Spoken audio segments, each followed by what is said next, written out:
Today we have with us Professor Veronica Rodriguez-Blanco, and she's a professor of the University of Surrey in moral and political philosophy and jurisprudence, and she's going to be talking about the backward-looking possible responsibility and negligence. So please give a warm welcome to Veronica. Well, thank you very much for this wonderful invitation. It's an absolute pleasure. Thank you for the former team of the Jurisprudence group who invited me last year. And now finally I think I could make it, and I'm very happy. And this is part of a larger project on a theory of responsibility for inadvertent action. So what I want to show with this paper is first that a puzzle arises when we start to think about the nature of inadvertent actions from the point of view of theories of action. And secondly, I'm going to propose a solution, and in this way, indirectly, I want to show that questions on responsibility are actually questions about dispositions and capacity, and not matters of fact or reality. So let me start with reading, and then I have a handout here, which is for mainly your reference. So for the discussion to refer to the key aspects and key fragments of the text. And also we're going to discuss something about Wittgenstein that I hope will illuminate my point of the puzzle. So I would like to show that inadvertent actions in relation to the idea of legal and moral responsibility are puzzling. It seems that the most appealing view on thinking about inadvertent actions is through the paradigmatic example of actions. This is intentional actions. This entails unpacking action in terms of the first person or deliberative perspective. This way of explaining action is mainly forward-looking. This means that it focuses on what we bring about with our bodily movement from the point of view of the person who is engaged with the action. This perspective concentrates on the idea of movement, change, and transformation. By contrast, in our practices of responsibility, when we attribute responsibility for an action, we focus on the past. Our assessment is backward-looking, and the action is conceived as an event. There is no movement, no transformation. Something happened, and the change and transformation in the world has already been effected at the point of the attribution of responsibility. The puzzle can initially be formulated in an intuitive way as follows. If the individuation of an inadvertent action is through the lens of the deliberative or first-person perspective and its respective description, which is forward-looking, and furthermore, if it concerns changes and movement and the grounding logos or reasons, then it is puzzling how we can grasp the action as an event and something that has already happened in the past. Events are not progressive and do not involve future changes and movements. Philosophically speaking, we need something that seems conceptually impossible. We need a sound, backward-looking perspective for the purposes of legal and moral responsibility negligence, which at the same time grasp the forward-looking perspective. This seems conceptually impossible because it entails a concept that grasps both the changes and movements of inadvertent and intentional actions as seen from the deliberative stance, and the inadvertent and intentional actions as events occurring in the past. So arguably, a potential solution could be advanced in the realm of action theory. Some philosophers have assumed that there is a symmetry between the observer or third-person perspective and the perspective of the deliberator or first-person perspective. The tendency, therefore, is to collapse A, the first person or deliberative perspective into the third person or observer perspective, and B, the forward-looking perspective into the backward-looking perspective. This solution is proposed for intentional actions, and derivatively it could work for inadvertent actions. In other words, as performance of an intentional action that happened and brought about a result, object, or a state of affairs in the world, we give a report of what happened from the third person or observer perspective. So the following example might illustrate the point. Let us suppose that I make a cup of tea while an observer watches my bodily movements. For example, boiling the water, putting a tea bag in a cup, and a few minutes later putting the prepared cup of tea on my kitchen table. The observer will attribute to me the mental state of believing that if I boil the water and put it into a cup with a tea bag, I can make a cup of tea, and will also attribute to me the desire to make a cup of tea. According to this view, if I ask myself whether I acted intentionally, I will also explain the action in similar terms. I will say that I was in the mental state of believing that I will produce a cup of tea and that I had the desire to make a cup of tea. This view assumes that there is a symmetry between the deliberative stance and the observer stance, namely third-person perspective. Most importantly, within this position, there will be another symmetrical conflation, and this time between the backward perspective and the forward-looking perspective.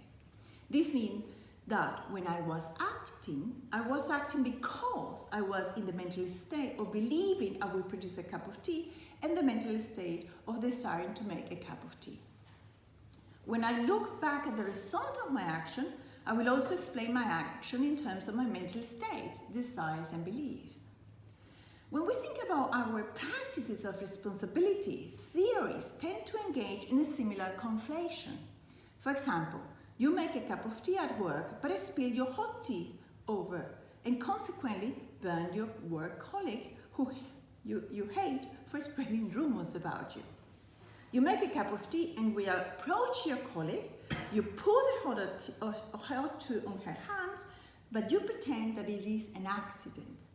The observer could attribute responsibility, stating that you had the intention to burn your colleague, as you had the mental state of believing that with your actions you could burn her, and also the desire to burn her because she had spread rumors about you.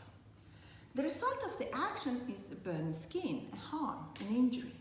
We can now attribute a causal link between the mental state, this is it, a belief in the ability to, and the desire to burn a colleague who is considered an enemy, and the result of the action, namely an injury. However, from the deliberative perspective, you only think about how she has spread malicious rumors about you, how your reputation has been damaged, and how your act constitutes a true act of secret revenge. You make a very hot cup of tea and think how to walk by and pretend that spilling it is a pure accident. Your focus is on what actions are required to pretend that the hot cup of tea slipped from your hands, resulting in injury. The structure of the agent's practical reasoning is present and gives a different intelligibility to the act. The focus is on the becoming or unfolding of the action.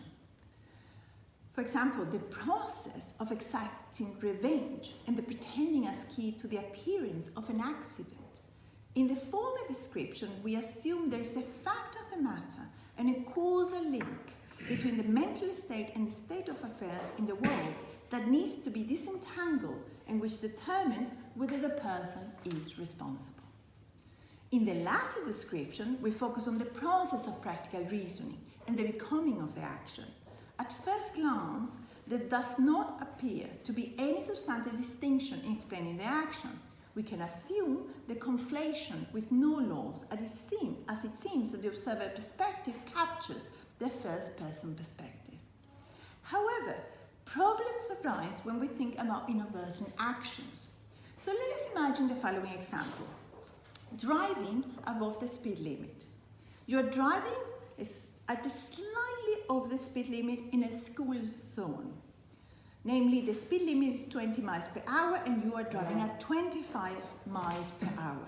At the same time as listening to loud music. A child crosses the street, you fail to notice him and consequently run him over, causing him to be injured.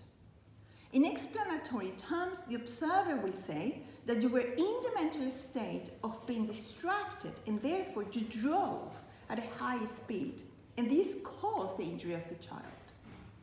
The but-for, or counterfactual test of causation, will explain that your mental state of distraction caused the injury of the child. The observer could also say there was a foreseeable risk that you ought to have grasped but didn't. How would we explain this in terms of mental states and the observer's point of view? We could say that you were responsible because you were not in the mental state of believing in the foreseeable risk, and you should have been.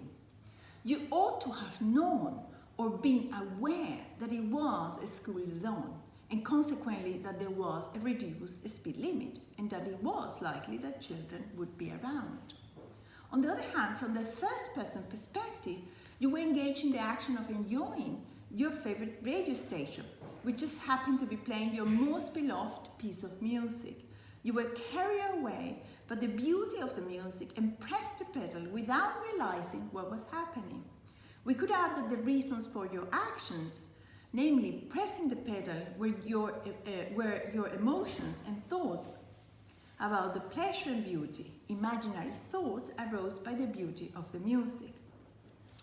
The observer or third person point of view in the case of inadvertent actions does not explain the action, but merely establishes the mental state that ought to have in order to avoid responsibility. This being so, how does the absence of this mental state, namely the failure to be in the mental state of foreseeing, provide an intrinsic and intelligible connection to the outcome of the action? In cases of inadvertent actions, the symmetry between the third person and first person perspectives seems to break down. I should mention that either the first person or third person perspective can be taken in both the interpersonal and interpersonal attribution of responsibility. So I will advance the view that we can think about backward-looking inadvertent actions in our practices of responsibility if we change the focus of our inquiry. When we scrutinize inadvertent backward-looking actions, we do not look at facts like mental states and facts in the world as the consequences of our actions, as this way of thinking obscures the phenomenology of agency and responsibility. By contrast, I will use an important analogy between seeing an aspect and seeing an inadvertent act, and will argue that both depend on our capacities and dispositions and the way they are immersed in our daily activities. So in the following section, I will explain the concept of seeing an aspect as advanced by Ludwig Wittgenstein in philosophical investigations. And I will use this notion of seeing an aspect to shed light on the idea of seeing an inadvertent act. Wittgenstein introduces the idea of seeing an aspect in the second part of philosophical investigations, with the puzzle of how we see two different figures from the same drawing. So you can find the figure here, and also in your handout. The puzzle of how we see two different figures from the same drawing, where the physical properties of the picture remain intact, namely the lines, colors, shape, and organization. The drawing is as follows. But when we look initially at the drawing, we see a duck. We then think about ducks in a pond and the feathers and different colors of ducks. When we look again and more closely, we see a rabbit.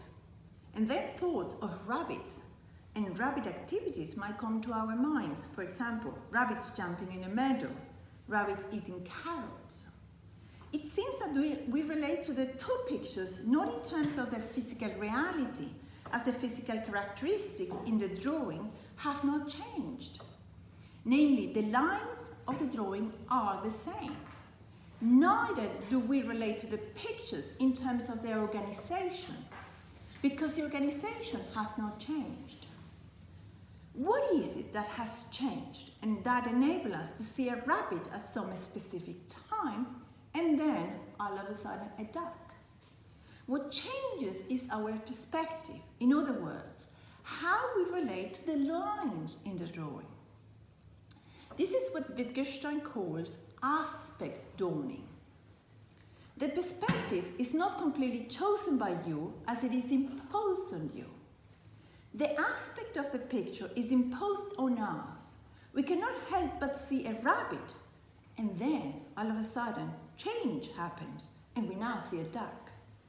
The description is reached spontaneously, and we immediately discard other possibilities. For example, it is not a donkey, it is not a smiley face.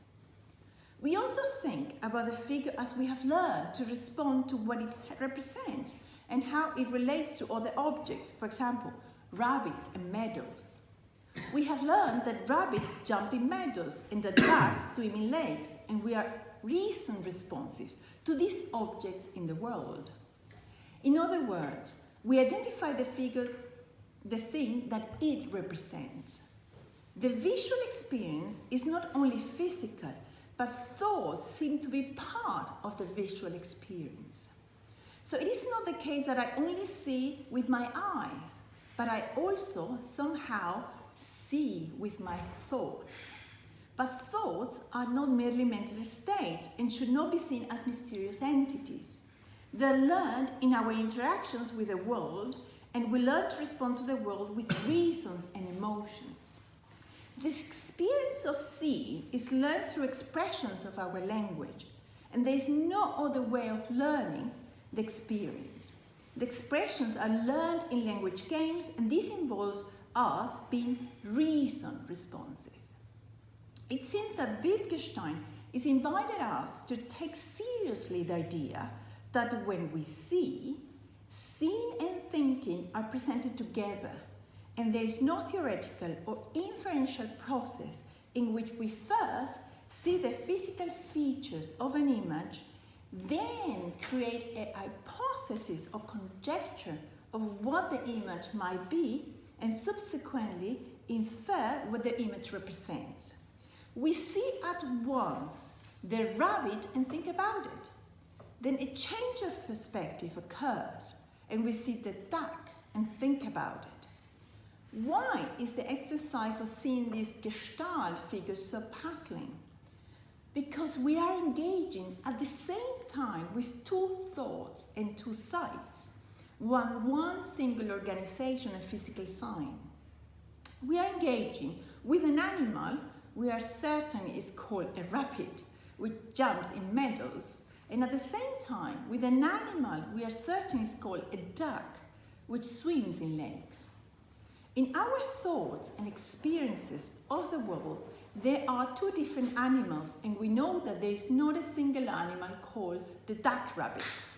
But the drawing tells us something different. Arguably, this view on pictures is applicable to actions. When we see others acting, we do not observe that movements are physical properties. In the majority of cases, we immediately grasp what others are doing. For example, in the context of the classroom, we see that the students are taking notes and learning. At the bus stop, when people are standing, we see that they are waiting for the bus. At the store, we see people picking up fruits, and we know that they are about to buy them. Bodily movements in action are seen as meaningful. Like the duck rabbit example, we can only see the organization and physical properties of other agents' bodies. For example, the taking notes, buying of fruit, and so on. We see the physical movements, but we cannot see mental states as facts with which the agent is engaged. Rather, we see the external actions as reflecting something internal, and we see all these at once as an aspect. The aspect of the action dawns upon us. In the philosophical investigation, Wittgenstein states, "It is as if we have imagined that the essential thing, a quotation, about a living man was the outward form. Then we made a lump of wood in the form, and were abashed to see the stupid clock, which hadn't even any similarity to a living being. Final quotation. The wooden figure neglects our ways of acting, speaking and performing meaningful activities. As in the case of the wooden figure, which cannot grasp the key features of being human and human actions, our physicality and the materiality of our actions, movements of our body, cannot grasp what is characteristic of human beings and their human actions. So we have said that we learn words like rabbit and duck through what they do and in the context in which we refer to them. For example, when as children we visit parks and meadows and our parents explain us what rabbits and ducks do.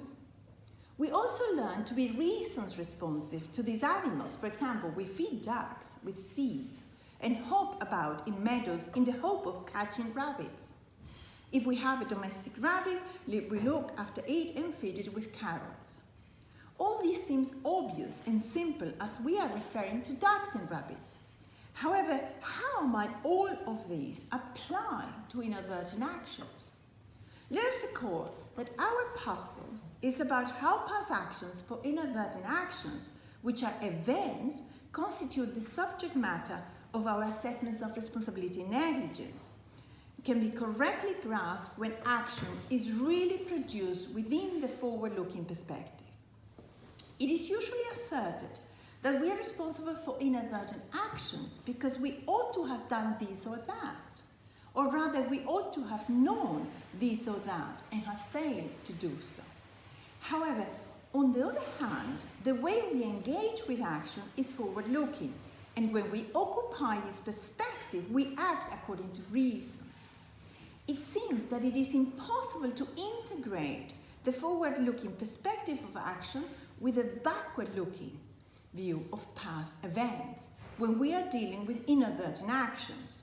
When someone acted inadvertently because she overlooked something or ought to have known something that she did not know when she acted, then we are not considering the reasons that are in her acting, and we are disregarding her first-person perspective.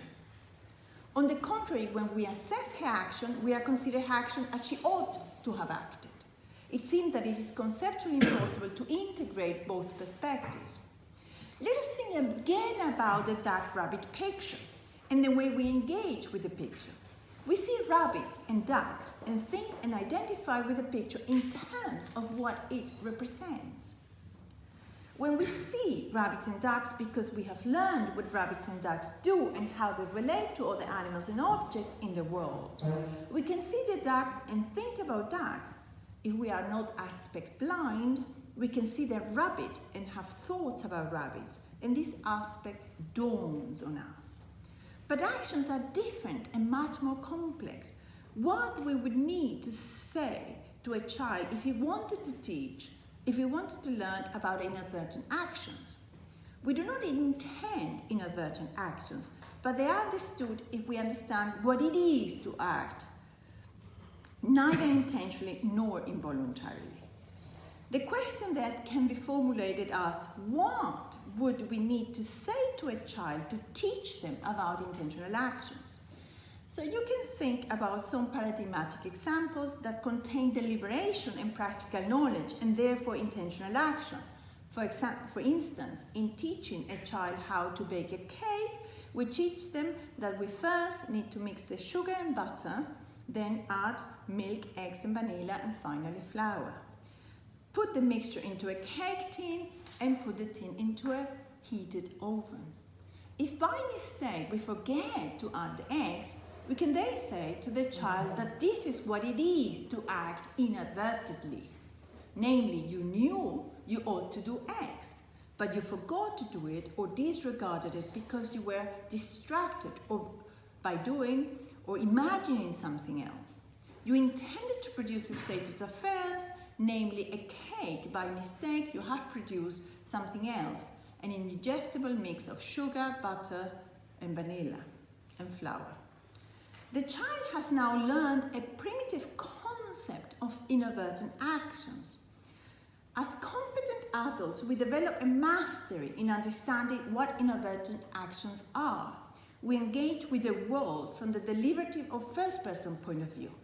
We act intentionally as we pursue ends with good-making characteristics and values, but also learn that on occasions we fail because we produce by mistake the wrong state of affairs and fail to know what we ought to know. Let us now try to understand how Wittgenstein's idea of seen aspects might shed light on the puzzle of the backward-looking perspective for responsibility for inadvertent actions. We will only focus on the interpersonal understanding of our actions and attributions of responsibility, but this also has ramifications for attributions of responsibility at the interpersonal level. However, this will not be the subject of the paper. Let us look closely at a variation of an example provided by Scher in his book, Who Knew? The example is called Hot Dog. In Hot Dog, Alessandra is collecting her children from a hockey game. It is a hot day and she has her dog in the car. She goes quickly to collect the children and leaves the dog in the vehicle. When Alessandra arrives at the pitch, a dispute between the children arises and she tries to calm them down. Consequently, due to the heated dispute, she forgets about her dog, and when they return to the vehicle, they discover the dead body of their beloved dog. The question that arises is how Alessandra is able to attribute responsibility to herself when from the first-person perspective she only engaged in the action of collecting her children and was trying to solve the dispute that had arisen between them. She knew why she was doing what she was doing at the moment of doing it. She knew why she parked her vehicle, left the dog in the car, and started to walk to the hockey pitch and tried to solve the dispute among the children. She knew why she returned to the car. She produced what she aimed to produce. However, she did not aim to produce the death of her beloved dog. In seeing her past actions, she observed the state of affairs, a dead dog, and the lack of precaution on practical knowledge that she ought to have had. But how can she infer what she ought to have thought, ought to have done, or ought to have known, which produced the state of affair, the dead dog? I will argue that Alessandra is able to see both the forward-looking perspective of her action, namely the deliberative and intentional action, and backward-looking perspective of her action, namely her lack of precaution and practical knowledge that produced the death of the dog, in the same way that we can see both animals in the image. Like seeing the duck rabbit aspect, Alessandra can see the aspects of her own actions, namely her lack of precaution and practical knowledge in what she produced, the dead dog. And at the same time, she can see her forward-looking action as another aspect of her actions. The backward-looking action is imposed on her, and the aspect dawns upon her. She neither sees her past actions as a piece of materiality, nor as a fact or something physical, neither does she infer from the facts, a dead dog, a conjecture or an hypothesis. Namely, this is my dog that I left in the car, and consequently my wrong mental state, namely the failure of precaution and practical knowledge, caused the death of my beloved dog. The primary understanding of her action as applying the adverb inadvertently is that something has been missed in her practical knowledge and the carrying out of her action. Like in the example of the mother making a cake with the child, where we miss an ingredient, the steps that led to Alessandra's action were faulty and produced the wrong state of affairs, namely the death of her beloved dog. In normal circumstances, and due to the normal capacities of human beings, she recognizes herself and her actions in both perspectives and can grasp both the backward-looking and the forward-looking perspectives of the actions as aspects of her own performance. She does not identify with her mental state, nor with her bodily movement. She transcends the materiality and theoretical stance of her own mind and grasps directly all the aspects of her actions. Her actions dawn on her, and this is the primary meaning of the actions. All further interpretation and reenactments of these actions in a law courtroom, or whether she's responsible or not, will need to rely on these primary meaning of her action. Yeah, thank you for your patience.